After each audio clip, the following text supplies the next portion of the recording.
दलीय बैठक में विपक्ष भी था, विपक्ष को भरोसे में लिया। राहुल गांधी ने मोदी की विदेश नीति का समर्थन किया है। भारतीय छात्रों को बांग्लादेश से सुरक्षित वापस लाए। भारतीय सेना लगातार बांग्लादेश के संपर्क में है। दर्शकों, सरकार हिंदू अल्पसंख्यकों की सुरक्षा पर भी बहुत चिंतित है। बांग्लादेश सीमा पर चौकसी बढ़ा दी गई है। बीएसएफ अलर्ट पर है और बांग्लादेश जाने वाली यात्री उड़ानें बंद कर दी गई हैं। बांग्लादेश में अंतरिम सरकार के गठन पर भी भारत की नजर है। दर्शकों, इसके बारे में आपको बताऊंगा कौन आ सकता है, लेकिन उससे पहले सुनिए विदेश मंत्री एस जयशंकर ने आज संसद में क्या कहा है। We are also monitoring the situation with regard to the status of minorities. There are reports of initiatives by various groups and organizations to ensure their protection and well-being.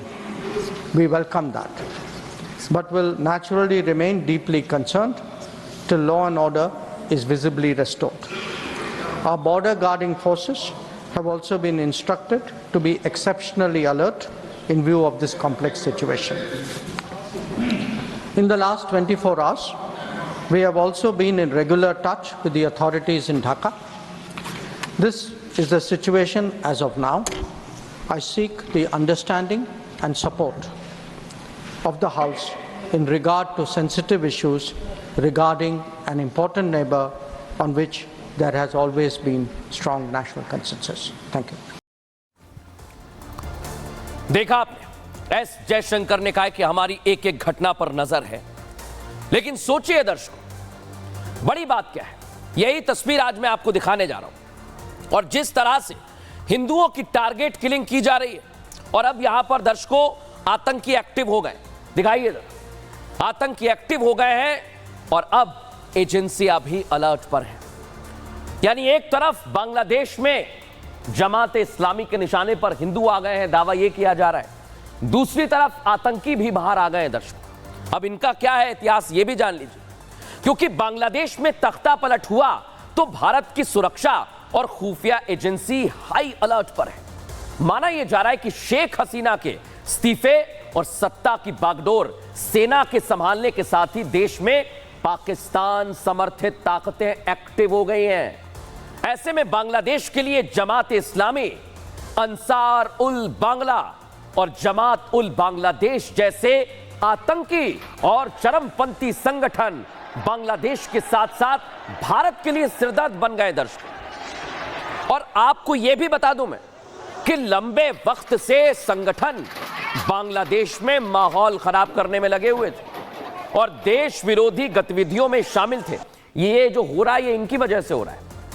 मौजूदा सरकार के खिलाफ भी ये संगठन लगातार कई गैर कानूनी गतिविधियों को अंजाम दे रहे थे। शेख हसीना की सरकार लगातार इन पर नकेल कस रही थी। दर्शकों, कोशिश की जा रही थी, लेकिन माना यह जा रहा है कि पाकिस्तान की खुफिया एजेंसी आईएसआई की शह पर इस तरह के संगठनों ने छात्रों के आंदोलन को हाईजैक कर लिया और बांग्लादेश को हिंसा की आग में झोंक दिया। सोचिए दर्शकों, हिंसक भीड़, इसमें चरमपंथी शामिल हो गए और बांग्लादेश को किस तरह से इन्होंने अपने कब्जे में ले लिया। ये जेलों पर भी हमला कर रहे हैं। इनका मंसूबा किसी पार्टी के कार्यकर्ता को रिहा कराना नहीं था दर्शकों, बल्कि बांग्लादेश की जेलों में कैद आतंकियों को रिहा कराना था। ठीक कह रहा हूं मैं, जिसमें ये कामयाब हो गए। देखिए आप इन्हें, ये सारी घटनाएं बांग्लादेशी आर्मी के रहते हुए वहां पर हो रही है। इसलिए हमने आर्मी पर सवाल पूछा। यही वजह है कि हम सवाल पूछ रहे हैं कि आखिर बांग्लादेशी आर्मी के हाथ किसने बांध रखे हैं। बांग्लादेश को सुलगाने वाला असली चेहरा आखिर है कौन, किसका है, और हिंदुओं को टारगेट करने वाले ये लोग आखिर कौन हैं। दर्शकों, बड़ी बात यही है। लेकिन अब मैं जो आपको दिखाने वाला हूं, ध्यान से देखिए, क्योंकि जो तस्वीर अब मैं आपको बताऊंगा, जिस महिला की तस्वीर मैं आपको दिखाने जा रहा हूं, उसका बहुत बड़ा रोल इसमें रहने वाला है। यह है खालिदा जिया, जो रिहा हो गई हैं। बांग्लादेश के पूर्व राष्ट्रपति जियाउर रहमान की पत्नी। उनके पति जियाउर रहमान ने बांग्लादेश नेशनलिस्ट पार्टी की स्थापना की थी। 30 मई 1981 को जियाउर रहमान की हत्या कर दी गई। यह है जियाउर रहमान। जिसके बाद उन्होंने सियासत में एंट्री ली। लेकिन इस बार अगर एंट्री बांग्लादेश की सियासत में उनकी हो गई तो वहां के हालात और बिगड़ जाएंगे दर्शकों। क्यों, वो बता रहा हूं आपको, सुनिए।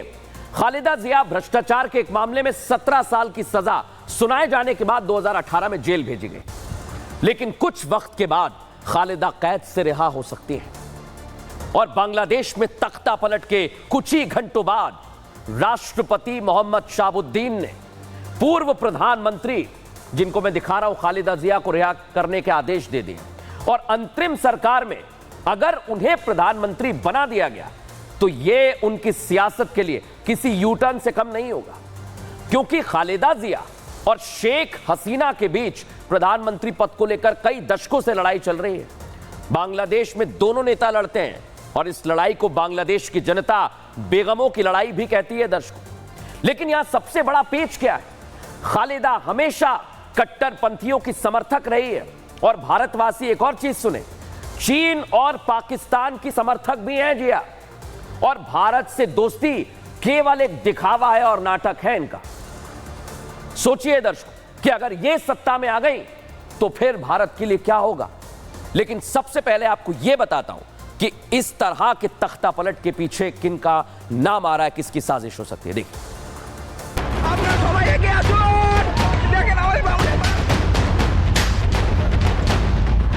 बांग्लादेश में आरक्षण की आड़ में बड़ा आंदोलन खड़ा किया गया। शायद शेख हसीना को पता था कि इस आंदोलन के पीछे ताकतें कौन हैं।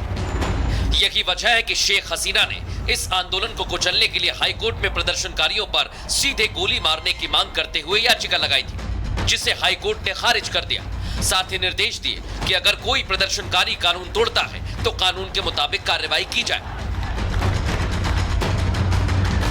फिर शेख हसीना के कानून और संविधान को ध्यान में रखते हुए हिंसक आंदोलन को रोकने के लिए सेना को आदेश दिया।